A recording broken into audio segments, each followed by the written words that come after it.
부산으로 좀 내려가 보도록 하겠습니다. 이제 앞서 말씀드린 대로 3파전 구도가 네. 됐어요. 자, 단일화가 될 거냐 이 중요한 변수 중에 하나이고요. 결국엔 될 거라고 다들 보고 있는 것 같은데 부산 우리 북구갑이요. 네 어떻게 보십니까?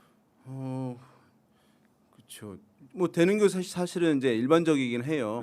네, 그래서 뭐 지금 진보의 진영에서는 후보가 한 명이고 보수는 네. 두 명인 상황이잖아요. 네. 그런 상황에서 지금 오늘 이제 원래 나온 조사들 같은 경우는 이제 두 명 다 이제 2, 3위로 되는 것이니까 그러면 단일화 조건이 딱 부합하는 거거든요. 2, 3위가 예, 우리는 이제 합치면 이길 수 있다. 그러면 각자 나와서는 안 된다라고 이게 이제 제1 조건이에요 단일화에. 네. 그래서 된 상황이긴 한데 여기서 이제 얘기되고 있는 것들은 이제 두 가지가 있는데요. 한 가지는 이 지역의 이제 유권자들이 보게 되면 옛날에는 상대 쪽을 막기 위해서 무조건 단일화하라는 기류가 큰데 지금 충분하게 그렇게 막 80% 90% 나오지는 않고 반대하는 기류들이 이제 있다는 점. 그것이 이제 단일화를 했다 하더라도 충분하게 표가 이제 결합이 되지 않을 수 있는 어떤 충돌이 있는 분들이 있기 때문에 이탈이 있을 수 있다는 점을 해소해야 된다는 과제가 그 보수 진영에 있는 부분이 있겠고 만약에 네. 한동훈 전 대표로 이루어진다고 할 경우에 다 표가 안 갈 수도 있는 것이거든요. 네. 그 부분은 이제 어떻게 해소할 것인가 이게 하나 있겠고 지금 이제 어젠가요 조사가 하나 나왔는데 네. 되게 높게 나왔어요. 네. 한동훈 전 대표가 대표가 부산 MBC 조사예요. 예. 예, 그래서 거의 이제 1위 한정우 후보랑 차이가 없어졌어요. 예, 전재수 후보랑 아니 저기 하정우 후보랑. 하정우. 그런데 이제 그 전까지는 갑자기 며칠 사이에 그렇게 됐거든요. 예. 그래서 뭐 상당히 이제 캠페인이 주목이 받고 뭐 박민식 후보가 뭐 생각만큼 강하지 않아서 뒤처지고 있고 이제 이렇게 이제 얘기하는 분석이 하나 있고, 근데 그 조사 또 자세히 보게 되면 이제 약간 특이한 점도 있어요. 어떤 게 특이한가요? 이제 이게 보면은 뭐 유선 집전화 비율이 이제 많이 포함됐다는 점이 하나 있겠고 15%. 예. 그다음에 설문지 선택지를 보게 되면은 원래 이제 정당명을 후보들한테 넣잖아요. 예. 근데 이제 정당명이 없이 없어요. 그러니까 이름으로 이렇게 다음 중 누구에게 투표하실 겁니까라고 하면서 1번 하정우 전 청와대 AI 미래기획 수석. 네.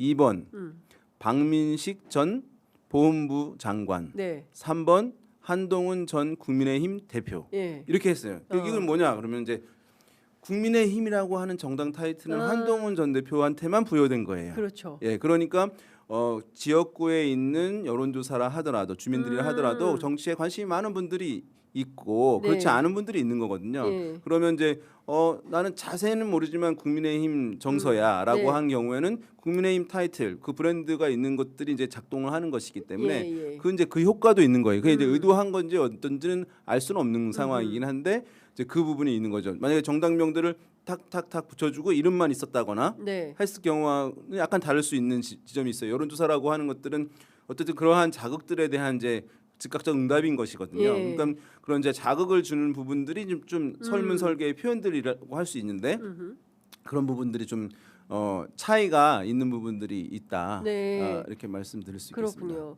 어떻게 보세요? 저는 부산, 지난번에도 제가 말씀드렸지만 그 두 분의 단일화의 변수는 장동혁이다.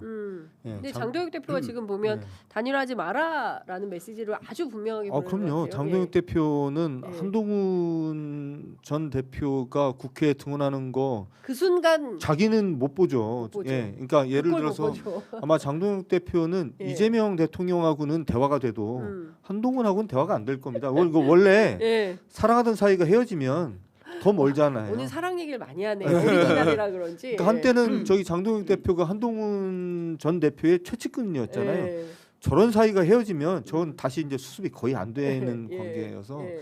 아마 장동혁 대표는 저 단일화 끝끝내 반대를 할 거고 설사 지역구 하나 잃는 한이 있더라도 예. 아마 반대를 할 건데 예. 저게 이제 단일화가 되는 거의 유일한 조건은 한동훈이 원사이드하게 이기는 조건일 네, 겁니다. 네. 그러니까 박민식이 완전히 처지는 3위에서 뭐 나가나 안 나가나 뭐 네. 똑같은 예. 이래야지 단일화가 되고 근데 지금 여론조사 결과 나오는 거 보면 한동훈 박민식 두 분이 팽팽하거든요. 네. 단일화 안 됩니다. 저렇게 되면 저렇게 되면 안 되고 단일화 왜냐하면 부산 지역구 부산에는 국민의힘 구표인들이 많아요.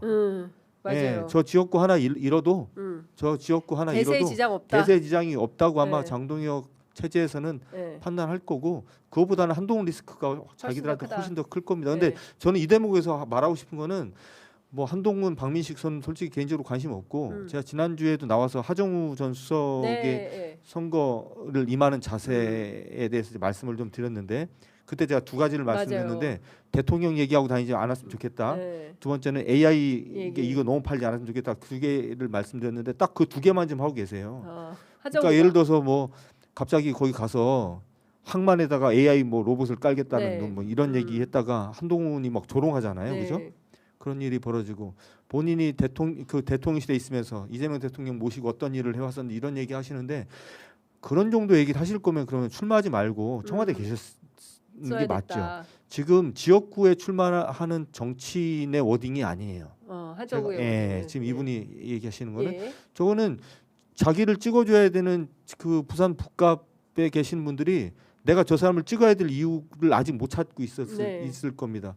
그런 사이에 지금 이런저런 이유로 지금 지지율은 조금씩 좀 빠지고 있고요. 예. 제가 볼 때는 한동훈 그리고 그 하정우 두 분 지지율 뒤집히는 거 일주일 내도 뒤집힐 것 같은데 예. 지금 선거 전략 잘 짜야 될 것 같은데요. 제가 볼 때는 하정우 전 수석 위험하다. 캠프는 선거 전략이 없어 보입니다. 캠프의 선거 전략이 없어 보이고 이대로 가면 위험하다라는 사이렌을 위기의 사이렌을 세게 올려주셨어요. 저는 이제 보수 그 두 명의 후보가 단일화되는 것은 이제 격차가 크면 오히려 안 될 것 같아요. 단일화가. 네. 어차피 왜냐하면 이제 안될 단일화라는 건데 뭐. 것은 그 자기도 후보가 될 수 있겠다는 생각을 불확실성이 있어야 되니까 네, 네. 오히려 이제 그 한동훈 후보와 박민식 후보의 여론조사 지지율이 비슷한 접전을 가져오는 가운데 예. 하정우 후보와의 격차가 제법 날 때 예. 그때 막판에 가서 논의될 수 있다고 보여요. 두 명의 후보가 나도 후보가 될 수 있고 너도 후보가 될 수 있을 때 논의가 될 수 있는 것이니까 해도 나는 후보가 안 되라고 하는 확실한 사람이 있다면 네. 그것이 이제 더 단일화 가능성을 이제 주는 물론 그 사람이 비용의 문제가 워낙 커가지고 선거 비용 등 이것들을 이제 자기 이제 안 가져가려고 할 수는 있을지 모르겠지만 그게 아니라고 하면 저는 이제 좀 비슷한 상황이 됐을 때가 오히려 논의를 촉발할 수 있을 것이라고 생각이 들긴 합니다. 네, 이건 어떻게 생각하십니까? 주말 사이에 일종의 그 실언 논란이 있었어요. 특히 이제 부산에서 오빠 논란도 있었고, 저도 기가 막혀서 말이 안 나오는데 제가 더불어민주당 국회의원들 취재하면 다 비판해요.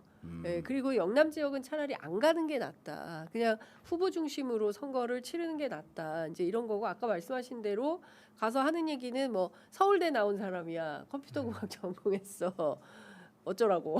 그래서 이제 지역 발전을 위해서 어떠한 실천 담론이 있는지를 구체적으로 좀 얘기를 해야 되는데 그게 아니라 뭐 여기 얼마나 그러니까 그 서울에서 성공한 어떤 그 금이 환양론 여기 같은 경우는 다 이제 그 지역의 영남에 있는 경우에는 후보들이 이렇게 이제 외지에서 온 것 같은 느낌을 주는 거 네. 이게 안 좋거든요. 외지에서 온 것 같은 느낌이 안 좋다. 이 부산 북구갑도 사실은 보게 되면 저런 걸 제일 많이 묻는 데잖아요.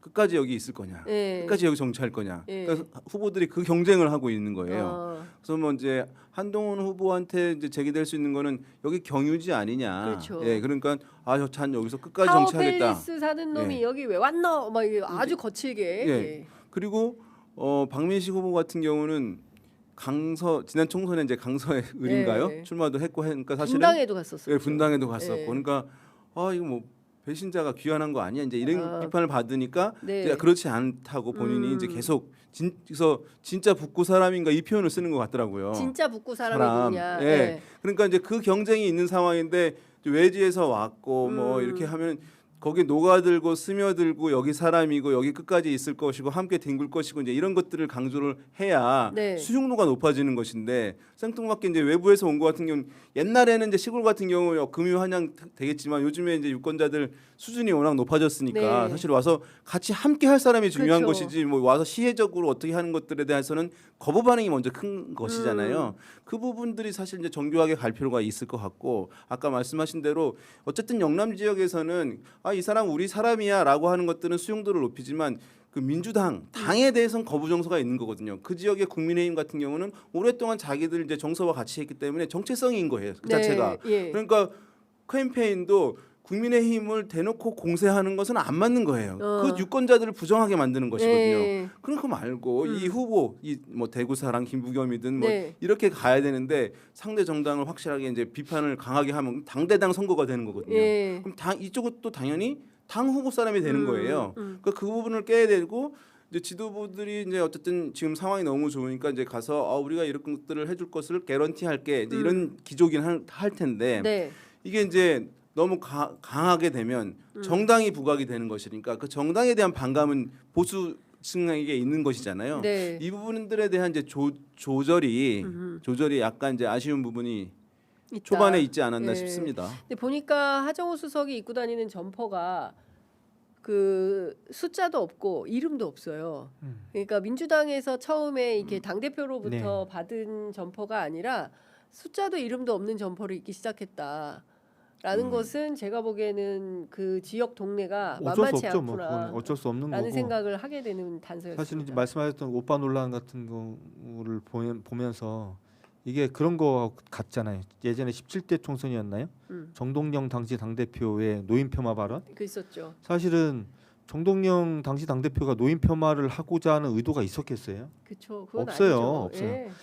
근데 이제 선거 때는 그래서 떨어지는 낙엽도 조심해야 조심해라. 되는 건데 이게 왜 이런 일이 벌어지냐면 지역이 갖고 있는 특성, 뭐 좀 경상도라는 또 부산이라는 또 특성도 있을 거고, 그리고 두 번째는 여기에 지금 만들어져 있는 선거 구도 자체가 이렇게 이런 상황을 또 만드는 것도 있을 거고. 네. 그래서 저는 지금 민주당에서 부산 지역에 더불어민주당이 무슨 깃발을 꽂겠다 이런 말을 하는 것이 굉장히 부적절하고 잘 안 맞는 것 같고, 네. 오히려 하정우 전 수석이 본인의 그 탤런트를 잘 살려서 선거에 임했으면 좋겠다.